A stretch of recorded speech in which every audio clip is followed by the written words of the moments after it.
Hello everyone, welcome to Black Mirror horror. कैसे हैं आप सब? आई होप आप सब ठीक होंगे। आज मैं आप सभी के लिए तांत्रिक साधना की कहानी का चौथा और आखिरी भाग लेकर आई हूँ और उम्मीद करती हूँ कि आपको ये कहानी पसंद आई होगी। कहानी पसंद आए तो इस वीडियो को लाइक और चैनल को सब्सक्राइब ज़रूर कीजिएगा और साथ ही इन स्टोरीज़ को ज़्यादा से ज़्यादा शेयर कीजिएगा। तो चलिए बढ़ते हैं हमारी आज की कहानी में आगे। पिछले भाग में हमने सुना था कि किस तरह सूर्यकांत अपना शरीर त्याग कर पत्र पाताल में जाता है और किस तरह महाराज ने कपालिनी साधना के बाद बेताल साधना करके बेताल को सिद्ध किया। तो आइए अब जानते हैं आगे क्या हुआ। न तो ये शरीर तुम्हारा है और न ही तुम इस शरीर के हो। ये शरीर 5 तत्वों से बना है: अग्नि, जल, वायु, पृथ्वी और आकाश। एक दिन ये शरीर इन्हीं 5 तत्वों में विलीन हो जाएगा। श्री कृष्ण। शरीर के 3 स्तर होते हैं: स्थूल, सूक्ष्म और कारण। व्यक्ति जब मरता है तो स्थूल शरीर छोड़कर सूक्ष्म में ही विराजमान हो जाता है। सूक्ष्म शरीर के विस्तृत होने के बाद व्यक्ति दूसरा शरीर धारण कर लेता है। लेकिन कारण शरीर बीज रूप है जो अनंत जन्मों तक हमारे साथ रहता है। मैं अपने सूक्ष्म शरीर को काली मंदिर की गुफा में ही छोड़ आया था और मेरे स्थूल शरीर पर भैरवी विराजमान थी। मेरे साथ ही कारण शरीर साथ मौजूद था जिससे मुझे सभी घटनाओं का भान था। भैरवी मेरा शरीर धारण कर भानुमति के साथ पत्र पाताल में प्रविष्ट हो गई। अपनी आत्मा के बिना मेरा शरीर काला पड़ रहा था। केवल भैरवी उस शरीर की संचालिका थी। हालांकि मेरी चेतना अभी भी शरीर के साथ ही थी। पत्र पाताल की अंधेर दुनिया में हम सभी प्रवेश कर चुके थे। दूर तक तीक्ष्ण कटी फटी पहाड़ियाँ फैली हुई थी। चारों तरफ घोर अंधेरा। बस दूर क्षितिज की ओर से आता लाल पीला प्रकाश ही नजर आ रहा था। कहीं कहीं हरे लाल रंग की दीप्ति धरातल से उठ रही थी, जैसे वर्षा के बादलों से सारा आकाश काला पड़ जाता है फिर भी उजाला शेष रह जाता है। ये दुनिया वैसी ही प्रतीत हो रही थी।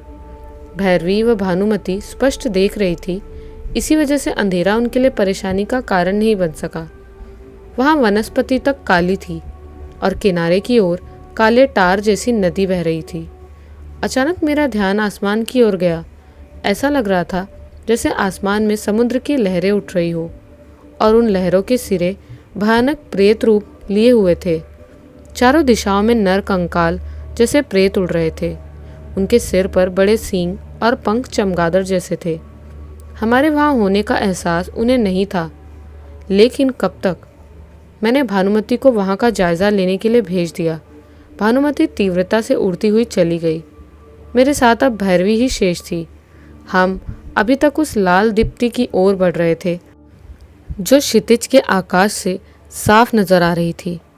भैरवी, तुम्हारा इस जगह के बारे में क्या विचार है? कुछ मेरे जानने लायक है तो कहो। जी सूर्यकांत, भैरवी ने कहा। वेदों, गरुड़ पुराण और उपनिषदों के अनुसार मृत्यु के बाद आत्मा की 8 गति होती है। इसके 2 भाग हैं, पहला अगति और दूसरा गति। अगति में व्यक्ति को मोक्ष नहीं मिलता है, उसे फिर से जन्म लेना पड़ता है। गति में जीव को किसी लोक में जाना पड़ता है। अगति के 4 प्रकार हैं: क्षीणोदर्क, भूमोदर्क, तृतीय अगति और चतुर्थ अगति। क्षीणोदर्क अगति में जीव पुनः पुण्यात्मा के रूप में मृत्यु लोक में आता है और संतों सा जीवन जीता है। भूमोदर्क में वह सुखी और ऐश्वर्यशाली जीवन पाता है। तृतीय अगति में नीच या पशु जीवन और चतुर्थ गति में वो कीट कीड़ों जैसा जीवन पाता है। आपने तो सुना ही होगा कि इंसान 84 लाख योनियां जीने के बाद इंसान बनता है। वेद अनुसार मृत्यु काल में शून्य में कुछ काल तक आत्मा स्थिर रहने के बाद पुनः गर्भ धारण करती है। जब आत्मा गर्भ में प्रवेश करती है तब वो गहरी सुषुप्ति अवस्था में होती है। वहीं गति के अंतर्गत 4 लोक दिए गए हैं और जीव अपने कर्मों के अनुसार गति के 4 लोकों ब्रह्मलोक, देवलोक, पितृलोक और नरकलोक में स्थान पाता है। पुराणों में आत्मा की यात्रा के 3 मार्ग माने गए हैं। जब भी कोई मनुष्य मरता है और आत्मा शरीर को त्याग कर अपनी यात्रा आरंभ करती है तो उसे 3 मार्ग मिलते हैं। उसे कोई एक मार्ग यात्रा के लिए दिया जाता है। ये 3 मार्ग है: अर्ची मार्ग, धूम मार्ग और विनाश मार्ग। अर्ची मार्ग ब्रह्मलोक और देवलोक की ओर, धूम मार्ग पितृलोक की ओर तथा विनाश मार्ग नर्क की यात्रा के लिए है। ये दुनिया मनुष्यों की धरती से अलग है। ये अनिष्टकारी शक्तियों के लिए बनाई गई है। उन्हीं की ऋणात्मक ऊर्जाओं से ये संसार भरा हुआ है। प्राचीन काल से ही इन शक्तियों को धरती पर कैद करने योग्य स्थान प्राप्त न होने के कारण पत्र पाताल की रचना की गई। जो व्यक्ति भूखा प्यासा, संभोग सुख से विरक्त, राग क्रोध द्वेष लोभ वासना आदि इच्छाएं और भावनाएं लेकर मरा है, या जो व्यक्ति दुर्घटना हत्या आत्महत्या आदि से मरा है, वो भी भूत या प्रेत बनकर भटकता है। वो अशांत सा भटकता रहता है और घरवालों को परेशान करता है, क्योंकि अतृप्त इंसान सदैव दूसरों से जलता है, दूसरों से ईर्ष्या करता है। जीते जी उसके पास इतनी ताकत नहीं होती कि वो दूसरों को परेशान कर सके, लेकिन वो प्रेत आत्मा बनने के बाद लोगों को परेशान करते हैं। इसीलिए श्राद्ध और ऐसे ही अन्य कार्य किए जाते हैं ताकि उनकी मृत और अतृप्त आत्माओं को शांति मिल सके। इच्छाओं से भरे लोग न शांत रह पाते न चैन से सो पाते। जब तक कि उस कामना की पूर्ति नहीं होती, वे उग्र ही बने रहते हैं। प्रेत योनि भी ऐसी अशांति और अतृप्त स्थिति से भरी जीवन दशा का नाम है। ऐसे ही जब किसी वासना और लालसा से भरे व्यक्ति की मृत्यु होती है और जिसकी तीव्र इच्छाएं पूरी नहीं होती, जिसकी आत्मा अतृप्त है, जिसे मनुष्य के बाद कई सालों तक भूत प्रेत योनि में रहना पड़ता है। भूत या प्रेत योनि में जाने के बाद के आत्माएं बहुत ताकतवर और बलवान बन जाती हैं। ये सब प्रेत की ताकत पर निर्भर करता है और ताकत उनके कर्मों पर निर्भर करती है। मरने के बाद प्रेत योनि में जाने का मुख्य कारण तीव्र आकांक्षाओं और इच्छाओं की अतृप्ति है। जब व्यक्ति अकाल मृत्यु मरता है, तब पहले वो भूत होता है, क्योंकि उस आत्मा को भूतकाल का ही ज्ञान होता है। वही लालसा इच्छा आकांक्षा लेकर मरने वाला प्रेत बन जाता है। इसी तरह रक्त पिपासु पिशाच कहलाते हैं। स्त्रियां चुड़ैल या डायन बन जाती हैं। ये ज़्यादा शोर उजाले आदि से दूर रहते हैं। ये ज़्यादा उन स्थानों में रहना पसंद करते हैं जहाँ से इनके जीवन काल में ज़्यादा संबंध रहा हो, या तो फिर किसी एकांत स्थान पर जहाँ ज़्यादा कोई आता जाता ना हो। इन्हें खाने की इच्छा अधिक रहती है, इन्हें प्यास भी अधिक लगती है, लेकिन तृप्ति नहीं मिल पाती है। ये बहुत दुखी और चिड़चिड़े होते हैं। ये हर समय अपने मुक्तिदाता की खोज में लगे रहते हैं, उसकी तलाश में जंगल या आबादी में भटकते रहते हैं। ज़्यादा शोर उजाला और मंत्र उच्चारण से दूर रहते हैं। इसीलिए इन्हें कृष्ण पक्ष ज़्यादा पसंद है और 13, 14 तथा अमावस्या को ये मजबूत स्थिति में रहकर सक्रिय रहते हैं। भूत प्रेत प्रायः उन स्थानों में दृष्टिगत होते हैं जिन स्थानों से मृतक का अपने जीवन काल में संबंध रहा हो, या जो एकांत में स्थित है। बहुत दिनों से खाली पड़े घर या बंगले में भी भूतों का वास हो जाता है। ये किसी भी व्यक्ति के शरीर का इस्तेमाल करना जानते हैं। ठोसपन न होने के कारण ही भूत को यदि गोली तलवार लाठी आदि मारी जाए तो उस पर उनका कोई प्रभाव नहीं होता। भूत में सुख दुख अनुभव करने की क्षमता अवश्य होती है, क्योंकि उनके बाह्यकरण में वायु तथा आकाश और अंतकरण में मन बुद्धि और चित्त संज्ञा शून्य होती है। इसलिए वो केवल सुख दुख का ही अनुभव कर सकते हैं। पाप कर्म में सदा रत रहने वाले लोग आसानी से भूतों के चंगुल में आ सकते हैं। कुछ लोगों को पता ही नहीं चल पाता है कि उनके शरीर पर किसी भूत का कब्जा है। जिन लोगों की मानसिक शक्ति बहुत कमज़ोर होती है, उन पर ये भूत सीधे सीधे शासन करते हैं। जो लोग रात्रि में कर्म करते हैं और जो निशाचरी होते हैं, वो आसानी से भूतों के शिकार बन जाते हैं। हिंदू धर्म अनुसार किसी भी प्रकार का धार्मिक और मांगलिक कार्य रात्रि में नहीं किया जाता। रात्रि में कर्म करने वाले भूत पिशाच राक्षस और प्रेत योनि के होते हैं। इसके अलावा किसी व्यक्ति के गण नीच होने पर भी वो इन शक्तियों के चंगुल में आ जाता है। भूतादि से पीड़ित व्यक्ति की पहचान उसके स्वभाव एवं क्रिया में आए बदलाव से की जाती है। अलग अलग स्वभाव परिवर्तन अनुसार जाना जाता है कि व्यक्ति कौन से भूत से पीड़ित है। पिशाच प्रभावित व्यक्ति सदा खराब कर्म करना है, जैसे नग्न हो जाना, नाली का पानी पीना, दूषित भोजन करना, कटु वचन कहना आदि। वो सदा गंदा रहता है और उसकी देह से बदबू आती है। वो एकांत चाहता है, इससे वो कमज़ोर होता जाता है। प्रेत से पीड़ित व्यक्ति चिल्लाता और इधर उधर भागता रहता है। वो किसी का कहना नहीं सुनता, वो हर समय बुरा बोलता रहता है। वो खाता पीता नहीं है और ज़ोर ज़ोर से श्वास लेता रहता है। शाकिनी से ज़्यादातर महिलाएं ही पीड़ित रहती हैं। ऐसी महिला को पूरे बदन में दर्द बना रहता है और उसकी आंखों में भी दर्द रहता है। वो अक्सर बेहोश भी हो जाती हैं। कांपते रहना, रोना और चिल्लाना उसकी आदत बन जाती है। चुड़ैल भी ज़्यादातर किसी महिला को ही लगती है। ऐसी महिला यदि शाकाहारी भी है तो मांस खाने लग जाएगी। वो कम बोलती लेकिन मुस्कुराती रहती है। ऐसी महिला कब क्या कर देगी कोई भरोसा नहीं। यक्ष से पीड़ित व्यक्ति लाल रंग में रुचि लेने लगता है। उसकी आवाज़ धीमी और चाल तेज हो जाती है। वो ज़्यादातर आंखों से इशारे करता है। इसकी आंखें तांबे जैसी और गोल दिखने लगती हैं। जिन से प्रभावित व्यक्ति शक्तिशाली हो जाता है। वो हमेशा खामोश रहता है, बहुत खाता है और घंटों तक एक जैसी अवस्था में पड़ा रहता है। ये किसी को परेशान भी नहीं करते हैं, किसी का शरीर जल्दी से नहीं छोड़ते। दिलचस्प है, मैंने सांस भरते हुए कहा। इतनी देर में भानुमति लौट आई। सूर्यकांत। भानुमति घबरा रही थी। पीछे मुड़कर देखते हुए उसने कहा, वे जान गए हैं कि हम यहाँ हैं। मैंने चारों तरफ से इस जगह का जायजा लिया। ये मात्र 12 योजन में फैला हुआ क्षेत्र है, या कहा जाए तो 100 मील के दायरे में फैला है, और ये दूरी समाप्त होने पर आप वापस उसी जगह आ जाते हैं जहाँ से चले थे। मैं जब निकली थी वो दिशा सामने की तरफ थी, लेकिन लौटते समय ये पीछे की तरफ हो गई। ये जो काले टार जैसी नदी बह रही है, ये इप्सा नदी है, पाप की नदी। यहाँ से कुछ योजन दूर घना जंगल है जिसमें भयानक पेड़ पौधे और खून के प्यासे जानवर हैं। पृथ्वी पर मिलने वाले जीव जंतुओं से ये सर्वथा भिन्न है। इन्हीं जंगलों में बाहर की दुनिया से लाई जीवात्माओं को लाया और प्रताड़ित किया जाता है। इन्हीं जीवात्माओं की ऊर्जा सोख कर ये सभी वापस अपनी शक्तियों को प्राप्त कर रहे हैं। यहाँ कई तरह के भूत प्रेत पिशाच आदि हैं। कुछ के शरीर मात्र बादल या धुंध जैसे हैं, कुछ नाग या सर्प जैसे नजर आते हैं, कुछ दिखने में अत्यंत भयानक है, कुछ के हाथ पांव अनेक हैं जिससे वो विचित्र और कुरूप नजर आते हैं। इनके शरीर 17 अलग अलग तत्वों से बने हुए हैं, जिनमें पृथ्वी तत्व नदारद है, इसीलिए इनका कोई भौतिक शरीर नहीं है।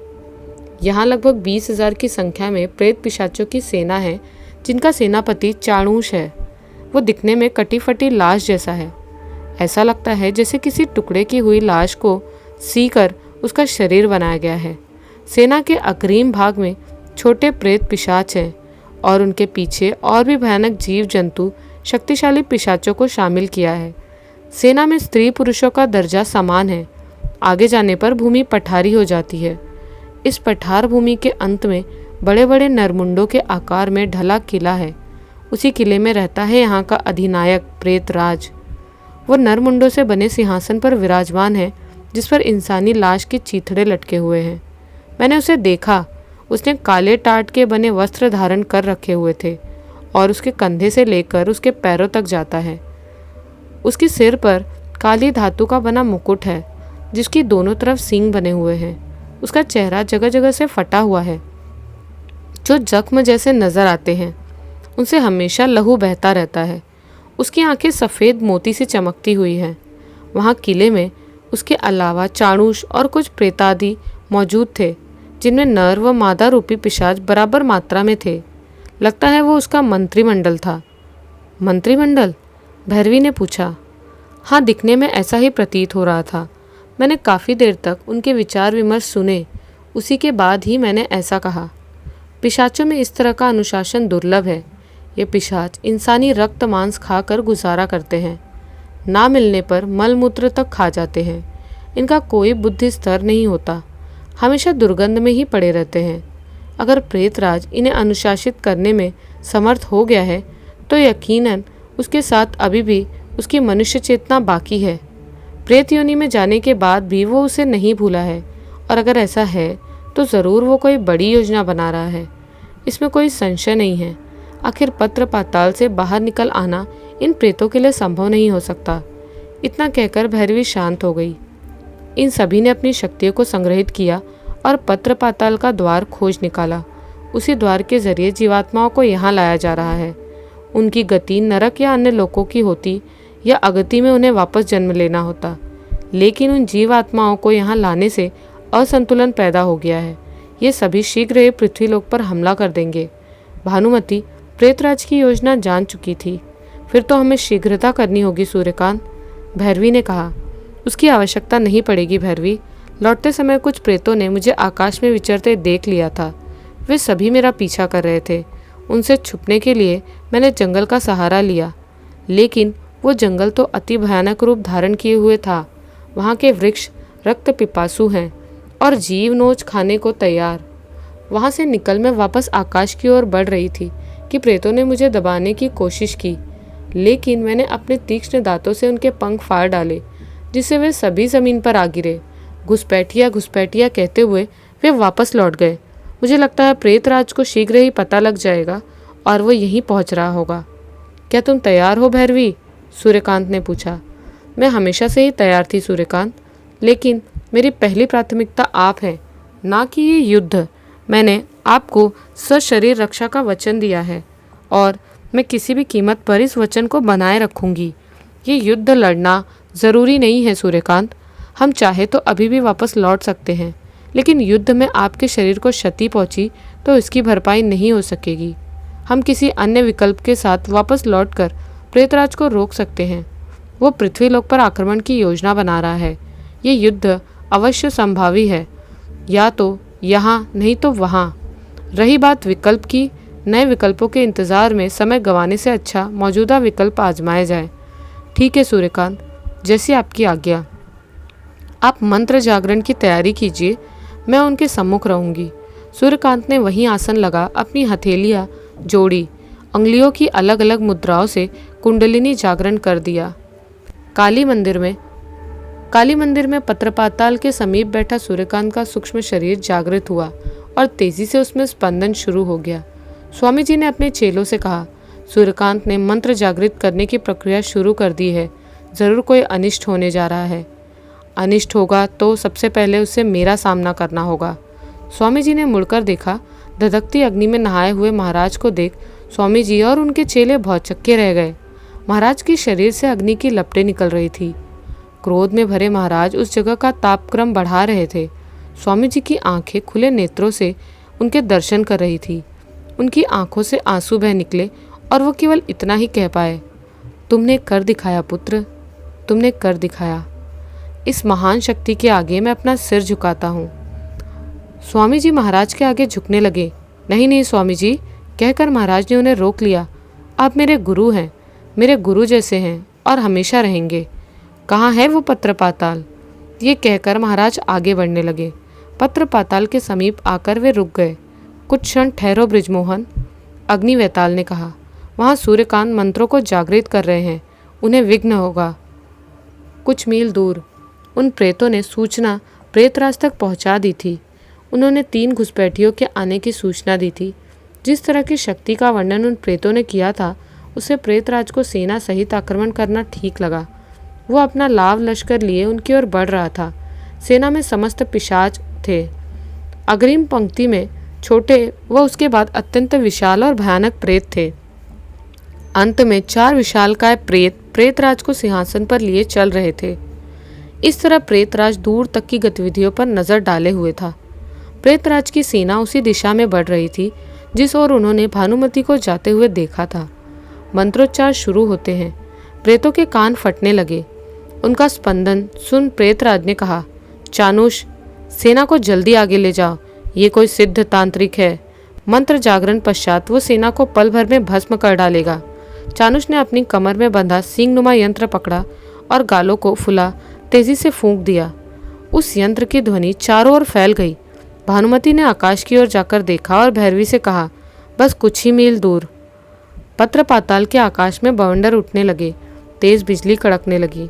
हवाओं की तेजी से प्रेत संभल नहीं पा रहे थे। वे उड़ते हुए जंगलों की ओर गिरने लगे। जंगलों के रक्त पिपासु उन्हें 2 फाड़ कर खाने लगे। नहीं नहीं, रुको तांत्रिक, ये कहकर प्रेतराज अपना कुठार लिए मेरी ओर आने लगा, लेकिन भैरवी को मेरी रक्षा करते देख वहीं ठिठक गया। भैरवी तुम? हाँ प्रेतराज, अपनी सेना को वापस ले जाओ। अन्यथा कोप का भाजन बनो। ये पत्र पाताल ही तुम्हारी दुनिया है। बेगुनाह जीवात्माओं को लाकर तुमने यहाँ असंतुलन पैदा कर दिया है। हम तुम्हें रोकने आए हैं। इसे मेरी आखिरी चेतावनी समझ अभी ये दुष्ट प्रपंच रोक दो। तो तुम मुझे रोकोगी? क्या लगता है तुम्हें मैं कोई मामूली प्रेत हूँ? अगर यकीन नहीं है तो आजमा सकती हो। ये कहकर भैरवी और प्रेतराज में युद्ध छिड़ गया। भैरवी ने तलवार का आवाहन किया और तलवार उसके दाहिने हाथ में प्रकट हो गई। प्रेतराज और भैरवी के हथियार आपस में टकरा रहे थे। उधर सेना भी पास आने लगी थी। भैरवी ने अपनी तलवार से प्रहार किया। प्रेतराज ने उसे अपने कुठार से रोक लिया। इसका फायदा उठा भैरवी ने अपनी मुट्ठी से तेज प्रहार प्रेतराज के पेट में किया। दर्द से प्रेतराज बिलबिला उठा।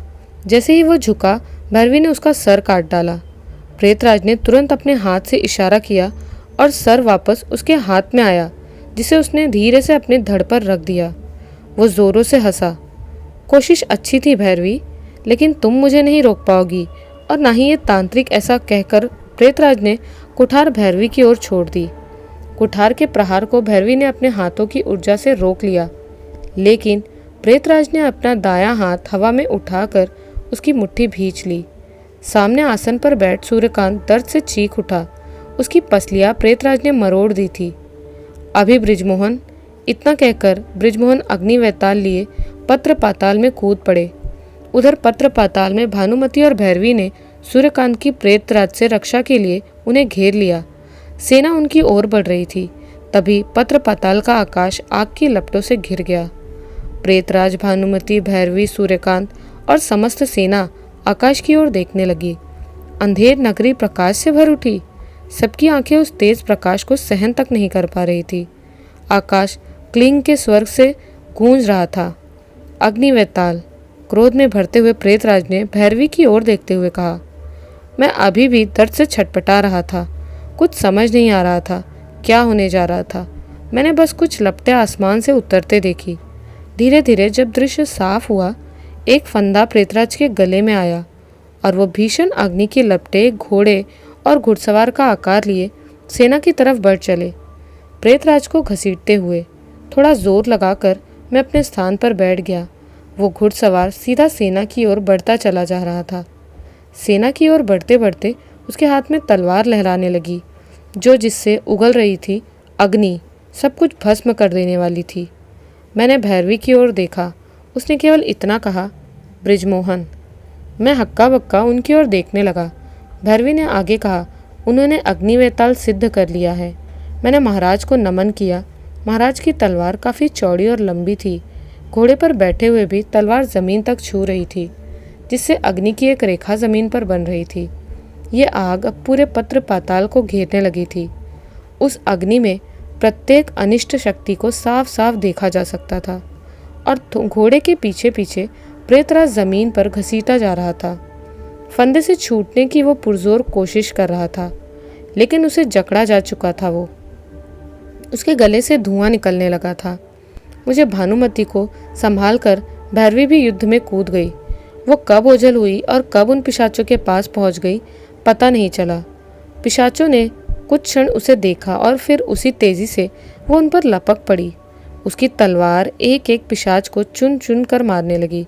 उधर सेना के समीप आते ही महाराज उन्हें तलवार के वार से काटने लगे। तलवार के छूते ही उनके शरीर नष्ट हो रहे थे। भैरवी और महाराज दोनों ओर से उस सेना पर प्रहार कर रहे थे। बचाव के लिए उन सभी ने महाराज पर छलांग लगा दी।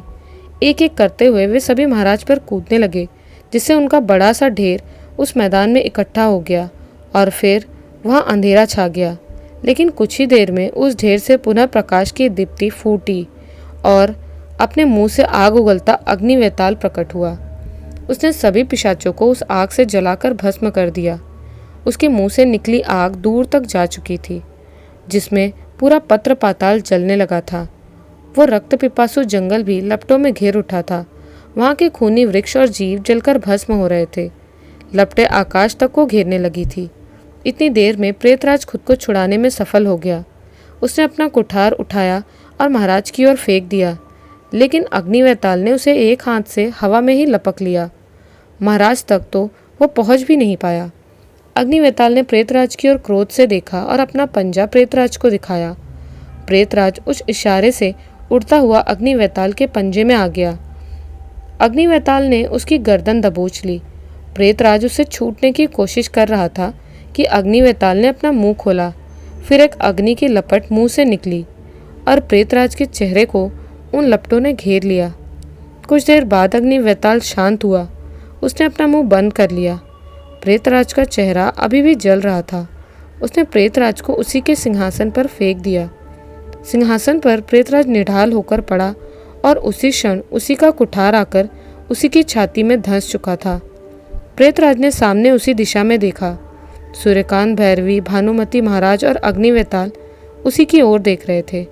भैरवी ने अपने हाथों को हवा में लहराया और वे सभी उठकर आसमान की ओर बढ़ चले, उसी द्वार से जहाँ से उन्होंने प्रवेश किया था। प्रेतराज उनके ओझल होने तक उन्हें सिर उठाए देखता रहा। अग्नि की लपटें पूरे पत्र पाताल को घेर रही थी। फैलते फैलते वो प्रेतराज के सिंहासन तक आ गई। प्रेतराज न जाने क्यों पहले मुस्कुराया, फिर हंसा, फिर उसका अट्टहास पूरे पत्र पाताल में सुनाई दिया। तो ये था इस कहानी का चौथा और आखिरी भाग। यहाँ ये कहानी ख़त्म होती है। कैसी लगी आपको ये कहानी, हमें कमेंट्स में ज़रूर बताएं। मिलती हूँ कुछ नई डरावनी कहानियों के साथ। जय माँ काली।